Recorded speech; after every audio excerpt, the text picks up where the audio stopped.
জীৱন নামৰ অচিনা পথটোত বহুদূৰ যোৱাৰ পিছত এইটো বুজি পোৱা যায় যে এই পৃথিৱীত কোনো কাৰো নহয়। আৰু সঁচাকৈও আপোনাৰ জীৱনৰ অন্তিম দিনটোতো হয়তো কোনো আপোনাৰ কাষত নাথাকিবও পাৰে। কেতিয়াবা দেৰিকৈ হ'লেও আমি বুজি পাওঁ যে তৰ্ক কৰাতকৈ নীৰৱে থকাটোৱেই ভাল। জীৱনত যদি বাৰে বাৰে আঘাত পাই থাকে তেন্তে কেতিয়াও নিজকে দোষী বুলি নাভাবিব। কাৰণ যি গছৰ ফল যিমান বেছি মিঠা হয় সেই গছলৈকে বেছিকৈ ফৰমুঠি দলিওৱা হয়। মনত ৰাখিব, যিসকল স্বাৰ্থপৰ তেওঁলোক কেতিয়াও আপোন নহয়। কাৰণ স্বাৰ্থ শব্দটোৰ পিছতেইতো পৰ শব্দটো লিখা হয়। ঈশ্বৰে দিয়া সকলোতকৈ ডাঙৰ উপহাৰটো হৈছে আপোনাৰ জীৱন। সেইবাবে জীৱনটো দুখ চিন্তা কৰি পাৰ নকৰিব। যিমান পাৰে হাঁহি আনন্দ আৰু সুখেৰে জীৱনটো অতিবাহিত কৰক। এই পৃথিৱীৰ সকলোতকৈ সুন্দৰ দৃশ্যটো হৈছে কাৰোবাৰ মুখত হাঁহি দেখা, আৰু তাতকৈও ভাল লাগিব তেতিয়া যেতিয়া আপুনি গম পাব যে আপোনাৰ বাবেই তেওঁৰ মুখত হাঁহি বিৰিঙিছে। যিখন পৃথিৱী আজি আপোনাৰ বাবে ইমান প্ৰিয়, সেইখন পৃথিৱীৰ পৰাই আপুনি এদিন পলাই যাব বিচাৰিব যিদিনা আপুনি বাৰ্ধক্যত উপনীত হ'ব। কাৰণ এই পৃথিৱীয়ে কেৱল যৌৱন আৰু ক্ষমতাক মূল্যায়ন কৰে। কিছু কথা কোৱাৰ আগতেই সময় পাৰ হৈ যায়, আৰু কিছু সপোন দেখাৰ আগতেই টোপনি ভাঙি যায়। জীৱনত যিমানেই ডাঙৰ হ'ব সিমানেই বুজিব পাৰিব যে প্ৰয়োজন অবিহনে এই পৃথিৱীত কোনো আপোন নহয়। নিজৰ হতাশাৰ বাবে কেতিয়াও আনক জগৰীয়া নকৰিব, বৰঞ্চ আনৰ পৰা বেছি আশা কৰাৰ বাবে নিজকে জগৰীয়া কৰক। বৰ্তমান সমাজখনেই এনেকুৱা, সৎ মানুহবোৰ অৱহেলিত আৰু অসৎ মানুহবোৰ সন্মানিত। যি ব্যক্তিয়ে আপোনাৰ ওচৰত আনৰ সমালোচনা কৰে তেওঁক আপুনি কেতিয়াও বিশ্বাস নকৰিব। কাৰণ সেইজনে আকৌ আনৰ ওচৰত আপোনাৰ সমালোচনা কৰিব। হয়তো মানুহে অতীতক পৰিৱৰ্তন কৰিব নোৱাৰিব পাৰে, কিন্তু ভৱিষ্যতক সুন্দৰভাৱে সজাই তুলিব পাৰে।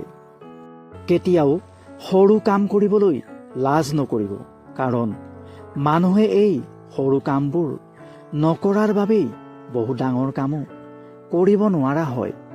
আৰু যি বৰ্তমান বহু ডাঙৰ মানুহ হৈছে তেওঁ এদিন এই সৰু কামবোৰ কৰি কৰি গৈয়েই সেই স্থানত উপনীত হৈছে। এই পৃথিৱীৰ প্ৰতিজন মানুহৰ জীৱনতে একো একো কাহিনী আছে। অতীতলৈ ঘূৰি গৈ সেই কাহিনীৰ আৰম্ভণিটো কেতিয়াও পৰিৱৰ্তন কৰাটো সম্ভৱ নহয়। কিন্তু আপুনি বিচাৰিলে আপোনাৰ চেষ্টা আৰু আত্মবিশ্বাসেৰে সেই কাহিনীৰ শেষটো নতুন কৰি সজাই তুলিব পাৰে।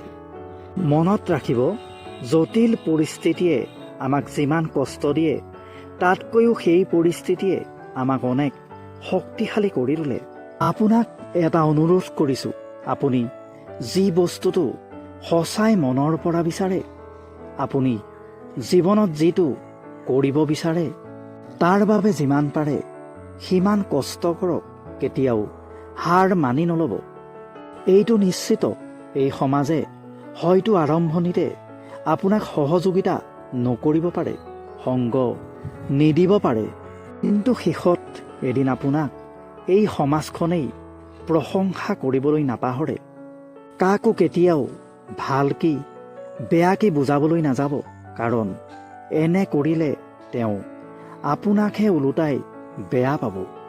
বৰঞ্চ তেওঁ যি কৰে কৰিবলৈ এৰি দিয়ক। যেতিয়া ঠগ খাব বা বিপদত পৰিব তেতিয়া তেওঁ এনেও আপোনাৰ মূল্য বুজি পাব।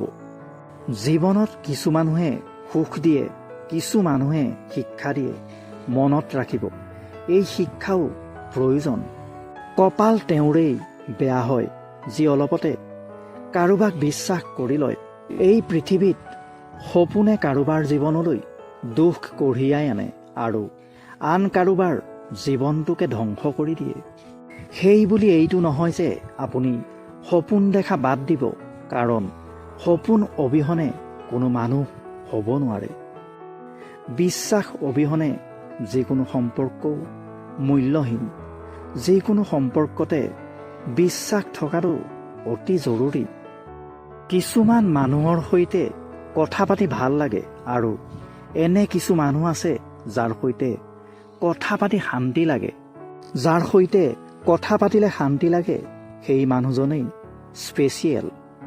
ঈশ্বৰে যদি আন্ধাৰৰ পিছত পোহৰ দিব পাৰে তেন্তে তেওঁ আপোনাৰ দুখৰ পিছতো সুখৰ দিন আনিব পাৰে। এই 10টা কথা অৱশ্যেই কৰিম বুলি আজিয়েই প্ৰতিজ্ঞা কৰক। 1. অতীতত যি হৈ গ'ল সকলো পাহৰি বৰ্তমানৰ সৈতে আগুৱাই যাওক। 2. অতীতত কৰা কোনো ভুল কামৰ বাবে আফচোচ কৰা বন্ধ কৰক। অতীতৰ পৰা শিক্ষা লৈ ভৱিষ্যতৰ দিশে আগুৱাই যাওক। 3. ভাল পোৱাতকৈ আত্মসন্মানক বেছি গুৰুত্ব দিয়ক। মনত ৰাখিব, নিজকে ভালে ৰখাৰ দায়িত্ব কিন্তু নিজেই ল'ব লাগিব। 4. নিগেটিভ চিন্তাধাৰাৰ মানুহৰ পৰা দূৰত্ব বজাই চলক। কাকো তেওঁৰ প্ৰাপ্য সন্মানতকৈ অতিৰিক্ত দিবলৈ নাযাব। 5. কোনো কামতেই লাজ নকৰিব, সেয়া যিমানেই সৰু নহওক কিয়। কোনো কামকেই অসম্পূৰ্ণভাৱে সমাপ্ত নকৰিব, সমাপ্ত কৰাৰ আগে পূৰ্ণ কৰক। 7. জীৱনত সকলোতকৈ বেছি গুৰুত্ব নিজৰ পৰিয়ালক দিয়ক, তাৰপিছত নিজৰ কেৰিয়াৰক গুৰুত্ব দিয়ক। 8. নিজকে বহুত বেছি ভাল পাবলৈ শিকক। যিকোনো কথাতে অতিৰিক্ত চিন্তা কৰা বন্ধ কৰক। 9. যি কামেই নকৰক লাগে সেই কাম কৰাৰ আগতে ভালদৰে চিন্তা কৰি ল'ব। 10. কিবা এটা তৎক্ষণাত পাম বুলি নাভাবিব, অপেক্ষা কৰক, ধৈৰ্য ধৰক আৰু ঈশ্বৰৰ ওপৰত বিশ্বাস ৰাখক। কাৰণ এই পৃথিৱীৰ সকলো সমস্যাৰ সমাধানটো ঈশ্বৰেই কৰে। এই পৃথিৱীৰ সকলোতকৈ বেছি কষ্টৰ ভিতৰত এটা হৈছে মানসিক অশান্তি। মানসিক যন্ত্ৰণাতকৈ হয়তো বেছি কষ্টকৰ আৰু একোৱেই হ'ব নোৱাৰে। আৰু এই যন্ত্ৰণা এদিন নহয় এদিন সকলোৱে ভোগ কৰে। কিন্তু এটা কথা ঠিক, এই যন্ত্ৰণাৰ পৰা সকলোৱে এদিন নিজকে মুক্ত কৰিব পাৰে। এই জগতত মানুহে মানুহক এৰি দিলেও প্ৰকৃতিয়ে কেতিয়াও মানুহক নেৰে। প্ৰকৃতিয়ে সঠিক সময়ত এদিন নিজৰ হিচাপ ল'বই। কোনোবাই আপোনাক মানসিক কষ্ট দিছে, কোনোবাই আপোনাক নিৰ্মমভাৱে ঠগিছে। আপোনাৰ দোষ নথকা স্বত্বেও আপোনাৰ ওপৰতে দোষ জাপিছে।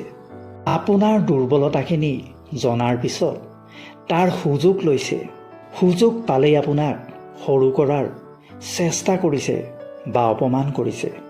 হয় এনে মানুহৰ পৰা দূৰ হৈ আহক, আৰু নহ'লে মৌন হৈ ধৈৰ্য ধৰি থাকক আৰু এটা সময়লৈ অপেক্ষা কৰক। কাৰণ আমি এদিন সকলো পাহৰি যাব পাৰিলেও সময়, প্ৰকৃতি আৰু ঈশ্বৰে কেতিয়াও একো নাপাহৰে। আপুনি বিশ্বাস কৰে নে নাই নাজানো, কিন্তু মানুহে নিজৰ কৰ্মৰ ফল এই পৃথিৱীত জীয়াই থাকোঁতেই ভোগ কৰি যায়। সকলো কৰ্মৰে এটা ফল আছে। হয়তো সেই ফল কোনোবাই সোনকালে পায়, কোনোবাই হয়তো দুদিন দেৰিকৈ পায়।